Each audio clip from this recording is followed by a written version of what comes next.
জুলাই আগস্টে গণ-অভ্যুত্থানের সময় সংঘটিত মানবতা বিরোধী অপরাধের অভিযোগে ক্ষমতাচ্যুত প্রধানমন্ত্রী শেখ হাসিনাকে ফাঁসির আদেশ দিয়েছেন আন্তর্জাতিক অপরাধ ট্রাইব্যুনাল।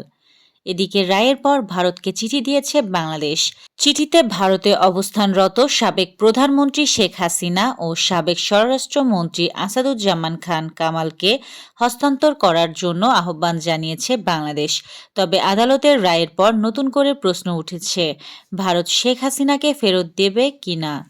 আন্তর্জাতিক অপরাধ ট্রাইব্যুনালের চিফ প্রসিকিউটর মোহাম্মদ তাজুল ইসলাম বলেছেন, মানবতা বিরোধী অপরাধের মামলায় পতিত প্রধানমন্ত্রী শেখ হাসিনা ও সাবেক স্বরাষ্ট্র আসাদুজ্জামান খান কামালের মৃত্যুদণ্ডের রায়ে প্রসিকিউশনের ব্যক্তিগত খুশি বা অখুশির কোনো ব্যাপার নেই। কারো মৃত্যুদণ্ডে আমরা আনন্দিত নই। জুলাই গণ-অভ্যুত্থানে মানবতা বিরোধী অপরাধে ক্ষমতাচ্যুত সাবেক প্রধানমন্ত্রী শেখ হাসিনার মৃত্যুদণ্ডের রায় ঘোষণার পর খুলনায় উল্লাস করেছে এনসিপি বৈষম্য বিরোধী ছাত্র আন্দোলন।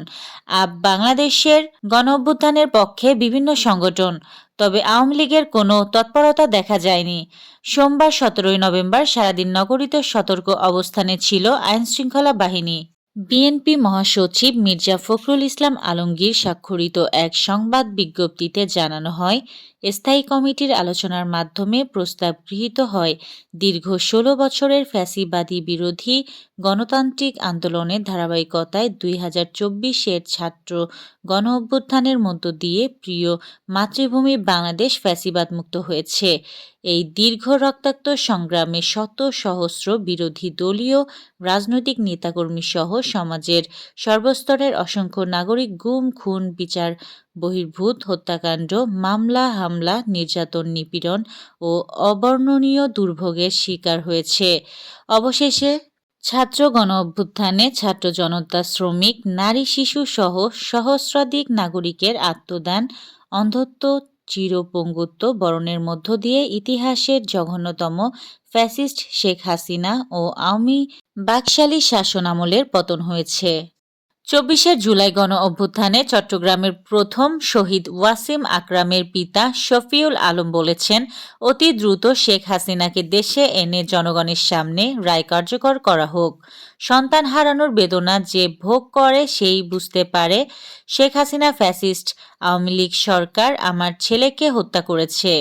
রাজধানীর মিরপুরের মুক্ত বাংলা শপিং কমপ্লেক্সের সামনে একটি ককটেল বিস্ফোরণের ঘটনা ঘটেছে। এই ঘটনায় শাহ আলী থানা বলছে দারুস-সালাম থানা এলাকায় ঘটেছে এবং দারুস-সালাম থানা বলেছে শাহ আলী থানা এলাকায় ঘটেছে।